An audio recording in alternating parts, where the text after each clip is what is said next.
오늘도 말씀을 사모하여 이 자리에 모인 모든 성도님들을 주님의 이름으로 사랑하고 축복합니다. 우리 옆에 계신 분들과 오늘은 이렇게 한번 인사해 보겠습니다. 옆에 계신 분들을 보면서 당신은 축복의 통로입니다 라고 인사해 보겠습니다. 네. 하나님의 축복의 통로가 되는 우리 군산 동부교회 모든 성도님들이 되시길 소망합니다. 말씀에 들어가기 앞서서 질문 하나를 드리겠습니다. 각자 마음속으로 스스로 한번 답을 해보시기 바랍니다.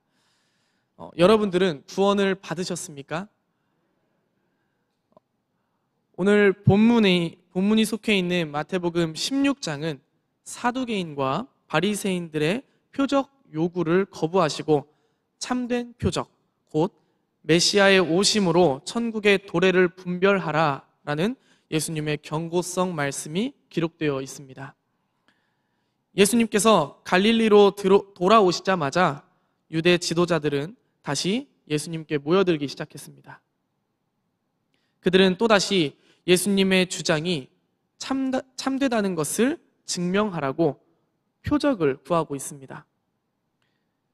예수님은 앞전에 12장에서 말씀하셨듯이 요나의 표적을 다시 한번 언급하시고 다시 떠나십니다. 유대인들 가운데 이 지도자들의 영적 태도는 마치 누룩과 같아서 그들의 생활과 모든 사람들의 생활에 스며들었습니다. 이것은 불신의 누룩이며 거짓 화신의 누룩인 동시에 회개를 거부하는 누룩이었습니다. 그래서 예수님은 제자들과 함께 계실 때 이 누룩에 대해 조심하라고 경고하십니다. 그리고 나서 오늘 본문 말씀부터는 이제 복음의 전환점이 찾아옵니다. 여기서부터 예수님께서 지금까지 이루신 일들의 잠정적 결과가 눈으로 보이기 시작하기 때문입니다. 그리고 그 시작에는 베드로의 신앙 고백이 있습니다. 사실 지금까지 예수님의 제자들 역시도 예수님의 말씀을 제대로 이해하지 못하고 있었습니다. 예수님을 따르고는 있지만 그분의 말씀을 바르게 이해하지 못하고 오해하며 질문을 몇 차례씩이나 반복할 때가 많았기 때문입니다. 바리새인과 서기관들은 제자들보다 예수님을 더 믿지 못했고 예수라는 자가 그들의 입지를 무너뜨린다고만 생각했습니다. 하지만 오늘 본문 16절에 주는 그리스도시요 살아계신 하나님의 아들입니다 라는 고백을 통해서 예수님은 제자들의 믿음을 다시 한번 확인하고 계십니다.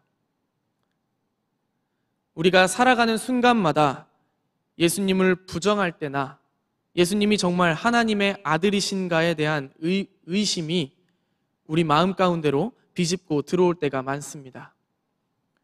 이러한 사탄의 유혹을 어떻게 이겨나가야 할까요? 결론적으로 본문의 베드로와 같은 믿음의 고백이 우리의 고백이 되어야 합니다. 이 말을 바꿔서 이야기하면 구원의 확신을 우리도 가져야 한다는 것입니다. 본문의 배경이 되는 시대는 예수님이 눈앞에 계심에도 불구하고 예수님이 하나님의 아들이심을 믿지 못하는 시대였습니다. 때가 악하고 지도자들은 점점 타락해가고 있습니다. 그 당시에도 그러했는데 예수님을 실제로 보지 못한 현재 우리는 어떻게 예수님이 역사적 존재이며 하나님의 아들이심을 믿을 수가 있겠습니까? 입으로는 주는 그리스도시요 살아계신 하나님의 아들이십니다 라는 고백을 쉽게 할 수 있습니다. 요즘 청년들과 청소년들은 눈앞에 보이는 사실을 제시하지 않으면 그것을 믿지 못합니다. 청년들과 청소년들 뿐만 아니라 모든 사람이 그럴 것입니다. 하지만 역사적인 자료들에서 예수님이 실존 인물이며 하나님의 아들이심을 우리는 쉽게 발견할 수 있습니다. 우리에게 익숙한 사도신경에 보면 본디오 빌라도가 등장합니다. 빌라도는 유대 총독으로 예수님이 십자가에 못 박히실 당시에 예수님을 신문한 사람입니다. 빌라도는 그리스도인이 아닙니다.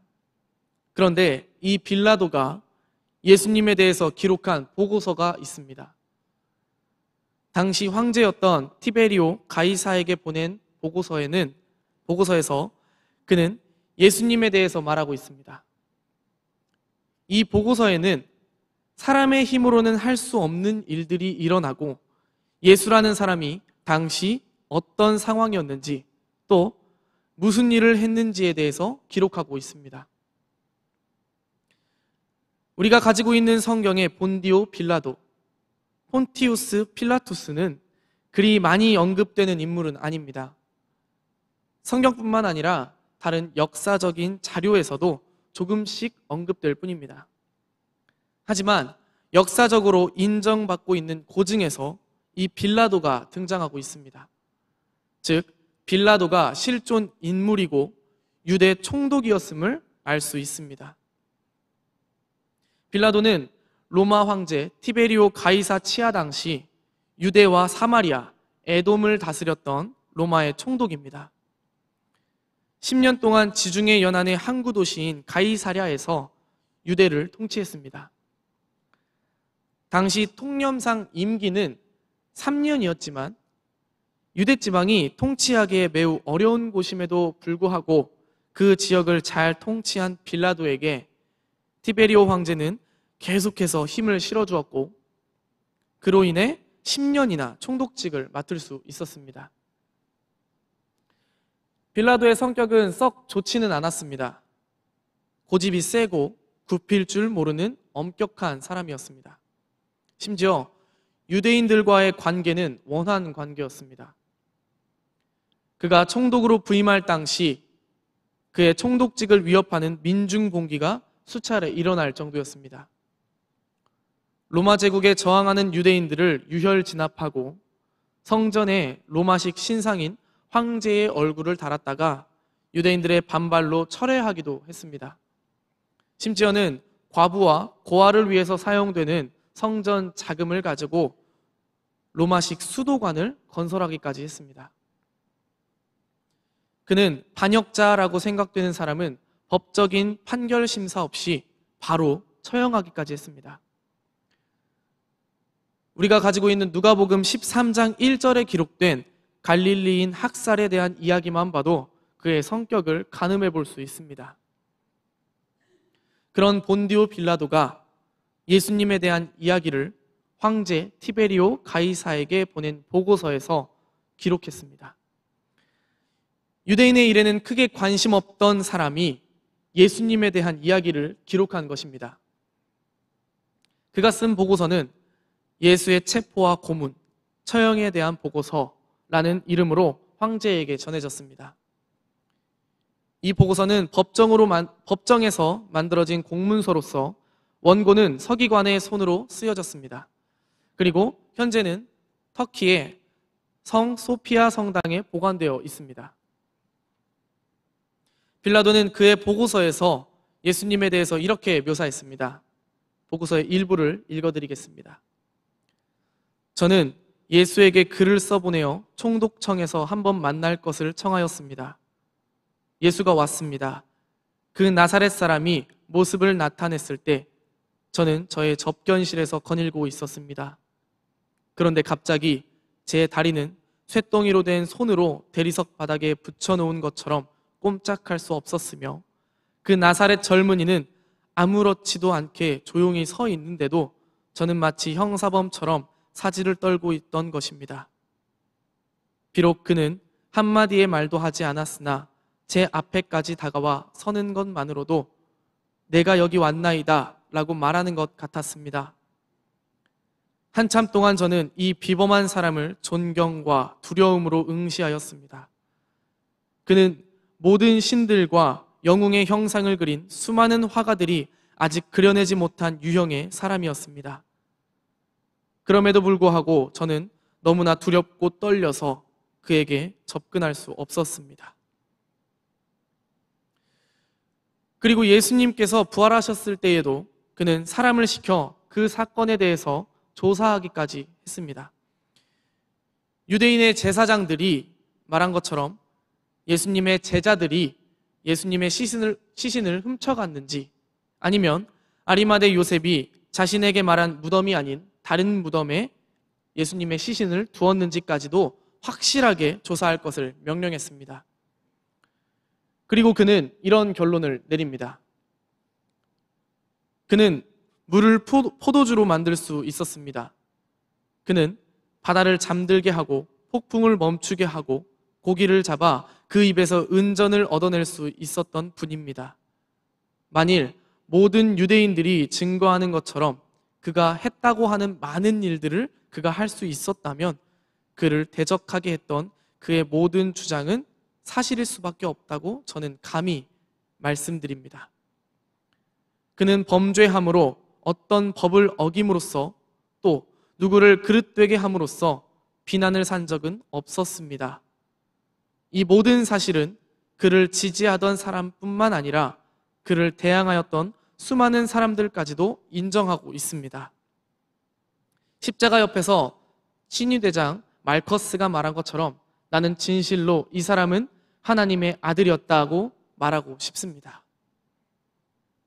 결국 빌라도는 예수님의 공생의 기간을 지켜보면서 예수님의 위엄을 몸소 느꼈으며 예수님의 이적과 표적을 보고 또 예수님의 부활 사건을 보면서 예수는 하나님의 아들이라는 것을 스스로 고백하게 되었습니다. 이런 역사적인 자료들은 예수님이 역사적인 인물임을 분명하게 밝히고 있습니다. 그리고 그 안에서 예수님이 하나님의 아들이라는 사실을 보여줍니다. 앞에서 본 본디오 빌라도의 보고서 외에도 많은 역사적 자료들에서 예수님은 살아계시며 하나님의 아들이심을 우리는 쉽게 찾아볼 수 있습니다. 중요한 것은 이것을 내가 믿고 있는지입니다. 사탄은 계속해서 우리가 믿음을 향해 갈 때 우리를 유혹합니다. 그래서 옆을 보게 하고 또 옆길로 빠지게 만듭니다. 하지만 우리 마음에 믿음의 확신, 구원의 확신이 있다면 하나님은 우리가 옆길로 빠질지라도 절대로 우리를 포기하지 않으십니다. 내가 아무리 하나님의 손을 놓으려고 해도 한번 하나님과 손을 잡으면 하나님은 절대로 그 손을 놓지 않으십니다. 이것이 하나님의 법칙입니다. 절대 포기하지 않으시는 끈기로 우리를 사랑하십니다. 그래서 우리는 바라볼 대상이 생기고 예배할 대상이 분명합니다. 우리가 예배할 대상은 오직 여호와 하나님 한 분입니다. 그리고 우리의 시선은 오직 우리 주님께만 향해야 합니다. 이것이 바로 신앙입니다. 오늘 본문의 베드로는 자신의 이런 신앙을 예수님 앞에서 고백하고 있습니다. 예수님은 제자들에게 하신 질문을 우리에게도 동일하게 던지고 계십니다. 이 질문에 우리 역시도 베드로와 같이 답할 수 있어야 합니다. 본문은 우리가 구원의 확실한 믿음을 가지라고 가르쳐주고 있습니다. 먼저 본문의 예수님은 어떤 상황에서도 믿음의 고백을 요구하십니다. 유대교는 구약에서 말하는 메시아, 즉 하나님이 기름 부음 받은 왕을 보내실 것이라고 믿었습니다. 그 왕이 이스라엘을 억압으로부터 해방시키고 결국 이 세상에 정의와 평화를 가져올 운동의 선봉에 설 거라고 생각했습니다. 그런데 이 기름 부음 받은 왕이 언제 어디서 태어날지는 아무도 몰랐습니다. 많은 사람이 그가 다윗의 후손일 것이라고 믿었습니다. 하나님이 다윗의 후손에 대해 놀라운 약속을 주셨기 때문입니다. 어떤 사람은 미가서 5장 1절에서 3절의 예언을 오실 왕은 베들레헴에서 태어나신다는 증거로 제시하기도 했습니다. 즉 자신들을 구원해 줄 메시아를 고대하고 있었습니다. 결국에 그들이 생각하는 메시아는 막강한 힘을 가지고 이스라엘의 성경을 성취하실 것이며 하나님 나라를 하늘에서처럼 땅에서도 이루어 주실 것이라고 믿었습니다. 하지만 그것이 이 땅에서 구체적으로 어떤 모습으로 나타날지 분명하게 아는 사람은 아무도 없었습니다. 주후 1년에 자칭 메시아라고 주장하는 사람들은 많았습니다. 이 자칭 메시아라고 하는 사람들을 따르는 무리가 있었지만 그가 정부에 잡히고 나면 곧 흩어지기 일쑤였습니다. 한 가지 분명한 것은 메시아라고 알려지면 정부에 관심을 끌 수밖에 없었는데 그 관심은 결코 호의적이지 않았다는 점입니다. 거기에 본문의 배경이 되는 빌립보 가이사랴라는 동네는 헬몬 산기슭에 위치한 조용한 마을이었습니다. 이곳 주민들은 대부분 이방인들로 우상을 숭배하고 있었습니다. 마을 이곳저곳에 산당을 지었으며 심지어는 로마 황제의 신전을 만들어 놓기까지 했습니다. 이런 우상의 땅에서 예수님은 제자들에게 바른 신앙 고백을 요구하고 계십니다. 예수님께서는 이 지역에서 무리들을 위해 봉사하기도 하지만 주된 사역은 제자들에게 국한되어 있습니다. 즉, 제자들에게 집중하시면서 제자들로 하여금 더 굳건한 믿음을 가지게 하셨습니다. 제자들의 상황은 집도 없이 나그네 생활의 연속이고 가진 것이 아무것도 없습니다. 그런 제자들의 눈앞에 지금 우상들의 산당이 있고 로마 황제의 신전이 있습니다.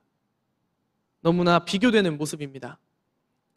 이런 상황에서 제자들이 복음을 전하는 일은 그리 쉬운 일이 아니었습니다. 그리고 예수님은 십자가 사건을 예고하시기 전에 제자들을 훈련시키고자 했습니다. 본문의 뒷부분인 21절부터는 예수님께서 처음으로 죽음과 부활에 대해서 말씀하시는 장면이 나옵니다. 제자들을 훈련하심으로 복음이 전파되어 이 땅에 하나님 나라가 이루어지길 소망하시는 예수님의 모습이 본문에 나타나고 있습니다. 그리고 제자들을 대표하여 베드로가 예수님의 질문에 답을 합니다. 주님은 메시아이시며 살아계신 하나님의 아들이십니다. 베드로는 눈에 보이는 상황과 환경을 보지 않았습니다. 그는 오로지 예수님과 눈을 맞추며 자신의 믿음을 확고하게 다져갈 뿐이었습니다. 믿음은 어떤 것과도 타협할 수 없습니다. 왜냐하면 하나님은 살아계시고 예수님은 역사하시며 성령님은 우리 마음에 임재해 계시기 때문입니다. 둘째로 본문을 통해서 예수님이 메시아이심을 인정하길 원하십니다. 예수님은 제자들에게 사람들이 예수님을 누구라고 말하느냐라고 질문하십니다. 그리고 14절에서 제자들은 사람들의 일반적인 반응을 이야기합니다. 그 내용을 보면 당시에 예수님이 대체로 어떻게 인식되었는지를 잘 알 수가 있습니다. 앞장서서 악하고 완고한 왕에게 거침없이 하나님의 말씀을 전하는 고대의 혹은 근래의 예언자, 이것이 당시 사람들이 바라본 예수님에 대한 인식이었습니다. 예수님은 예언자 같은 분은 맞습니다. 하지만 그저 미래의 일을 앞서 말하는 존재가 아니라 권력을 쥔 자들의 불의와 사악함을 대항하는 하나님의 대언자였습니다. 그런데 이러한 예언자의 사역 이면에는 또 다른 차원이 있는데 예수님은 제자들이 그 비밀을 눈치챘을 것이라고 생각했습니다. 그렇기 때문에 예수님은 제자들에게 이런 질문을 하신 것입니다. 예수님은 단순히 하나님의 대언자가 아니십니다. 하나님의 메시아입니다. 하나님의 말씀을 당시의 악한 지도자들에게 전하기만 하는 존재가 아닌 그 지도자들을 대체할 왕이셨습니다. 제자들은 그러한 결론에 도달했고 모두의 대변자 역할은 베드로였습니다. 당신은 메시아이십니다. 살아계신 하나님의 아들이십니다. 여기서 하나님의 아들이라는 표현은 성경의 표현을 이용한 것으로 그 표현은 왕이 하나님의 대리인으로서 하나님과 특별한 관계를 맺는다는 점을 말하고 있는 것입니다. 당시 유대인들은 왕은 곧 하나님의 대리인이라고 생각했기 때문입니다.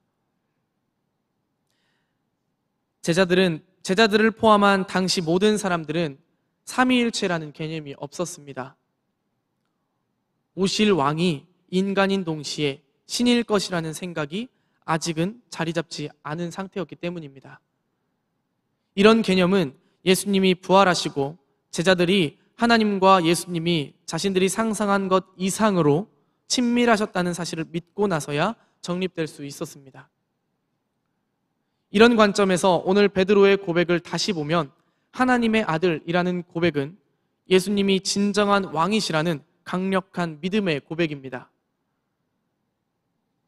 예수님이 바로 이스라엘이 기다려온 분이고 시편과 예언자들이 말한 하나님의 선택받은 아들이시라는 중대한 발표와도 같았습니다. 그런데 이런 고백은 매우 위험했습니다. 정부에 도전하는 예언운동에 가담하는 일일 것인 뿐만 아니라 왕권에도 도전하는 것이었기 때문입니다. 예수님이 진정한 왕이시다. 이 말은 헤롯 분봉왕이 그리고 더 위로는 로마 황제가 조심하는 게 좋을 것이다 라는 뜻이기 때문입니다. 성전의 그 지도자들 세력은 말할 것도 없이 모든 지도층에 대한 경고였습니다. 정리하면 예수는 메시아입니다 라는 고백은 당시 정치 및 종교 지도자들에 대한 경고의 메시지입니다. 그리고 동시에 예수님이 하나님과 친밀한 관계를 맺고 계신 분이라는 믿음의 고백이었습니다. 베드로는 이런 고백을 위험을 무릅쓰고 서슴없이 말합니다. 예수님은 이런 고백이 우리의 입술로 나오길 원하십니다. 예수님은 제자들에게 오늘 본문의 질문을 하실 때 어떤 대답이 나오실지 이미 알고 계셨습니다. 하지만 그럼에도 불구하고 제자들에게 굳이 질문하신 이유는 제자들이 그것을 소리내어 말하기를 바라셨기 때문입니다. 우리는 우리의 믿음을 입술로 고백해야 합니다. 또한 그 입술의 고백이 우리의 마음을 다한 위험을 무릅쓰더라도 선포되어야 합니다. 하나님은 살아계시고 예수님은 분명히 우리 삶에 역사하시기 때문입니다. 마지막으로 본문을 통해서 예수님은 우리가 출발점이 되시길 원하십니다. 오늘 믿음의 고백을 한 베드로는 사실 성경에서 부르심을 입은 이후 그의 적극적이고 충동적인 성격에 따라 예수님 앞에서 자기 주장을 내세우고 남보다 앞서 나서는 등의 열성적인 면을 보여줍니다.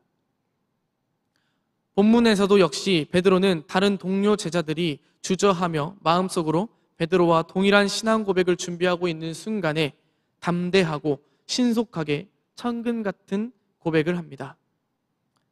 다른 제자들보다 앞장서서 믿음을 확고하게 하는 모습입니다. 베드로는 성경에서 3가지 이름으로 불립니다. 본명은 헬라식 이름인 시몬입니다. 그리고 우리가 잘 알고 있는 베드로라는 이름이 있고 아람어로는 게바가 있습니다. 이 베드로라는 이름은 예수님과의 첫 만남에서 부여받은 이름입니다. 시몬이라는 이름은 히브리어 본명으로서 하나님께서 들으신다라는 뜻입니다. 그런데 예수님은 그의 고백을 통해서 베드로라는 새로운 이름을 재확인하십니다. 베드로는 바위, 돌, 반석이라는 뜻입니다. 예수님은 베드로에게 이런 새로운 이름을 재확인하셨습니다. 유대인들에게 계명이라는 것은 매우 큰 의미가 있었습니다. 옛 사람에서 새로운 인격체로의 변화를 말하기 때문입니다. 그리고 이런 베드로라는 반석 위에 예수님의 교회를 세우시겠다고 말씀하십니다. 즉, 주님의 교회가 단단하고 확고한 믿음의 사람 베드로를 출발점으로 시작한다는 의미입니다. 예수님은 본문의 앞부분인 7장 산상수훈 중에서 바위 위에 집을 짓는 지혜로운 사람에 대한 이야기를 하신 바 있습니다. 이제는 베드로라는 바위 위에 그 일을 하실 것이라고 말씀하십니다. 산상수훈에서와 마찬가지로 여기에서도 우리는 시온산이라는 바위투성이 고지대에 지어진 위대한 도성 예루살렘을 기억해야 합니다. 일부 유대교 전통에서는 예루살렘에 있는 성전을 하늘과 땅이 만나는 장소로 보았고 지하 세계의 문들이 있는 곳이라고 보았습니다. 예수님은 하나님의 세계의 이 중심부를 자신이 재건축하고 있음을 시사하고 계시는 부분이 바로 오늘 본문 말씀입니다. 예수님이 실제로 도시를 세우시거나 성전을 짓지는 않으십니다.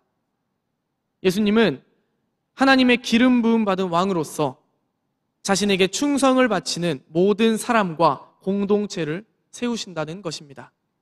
그리고 이 재건 운동은 베드로의 고백과 동시에 시작되었습니다. 예수님이 정말로 하나님의 기름 부음 받은 왕, 메시아라는 베드로의 고백에 동의하는 사람에게는 이 약속이 주어집니다. 살아계신 하나님은 바로 이러한 충성심을 가진 사람을 통해서 이 세상을 바로잡을 것이고 그리하여 하늘과 땅에 하나님의 정의와 평화가 실현됩니다. 사랑하는 군산 동부교회 성도 여러분, 하나님은 살아계십니다. 예수님은 메시아이십니다. 그리고 역사하십니다. 그리고 그 역사의 주인공이십니다. 본문의 베드로는 아직 배울 것이 많고 극복해야 할 실패도 많습니다. 오늘 본문 바로 다음 부분에 베드로의 실패가 하나 나옵니다. 그러나 그 또한 과정의 일부입니다. 예수님의 공동체도 결국에는 용서받은 죄인들로 구성되기 때문입니다. 예수님은 이런 구원의 확신, 믿음의 확신을 우리가 가지길 원하십니다. 그래서 이런 구원받은 우리에게 그리고 우리 위에 주님의 교회를 세우시길 원하십니다. 또한 우리 입술을 통해서 우리의 마음을 다해 이렇게 고백하기를 원하십니다. 주는 그리스도시요 살아계신 하나님의 아들이십니다. 기도하겠습니다. 살아계시고 역사하시는 하나님, 오늘도 우리에게 믿음을 더해 주심에 감사드립니다. 우리가 구원의 확신, 믿음의 확신을 가지고 이 땅에서 살아가길 원합니다. 우리 위에 교회를 세우시고 오직 주님만이 그 교회의 머리가 되어 주시옵소서. 우리의 믿음을 입술로 고백하며 온전히 주님께 영광 돌릴 때 우리를 더 크게 사용해 주시옵소서. 오늘도 역사의 주인공 되시는 예수 그리스도의 이름으로 기도드립니다. 아멘.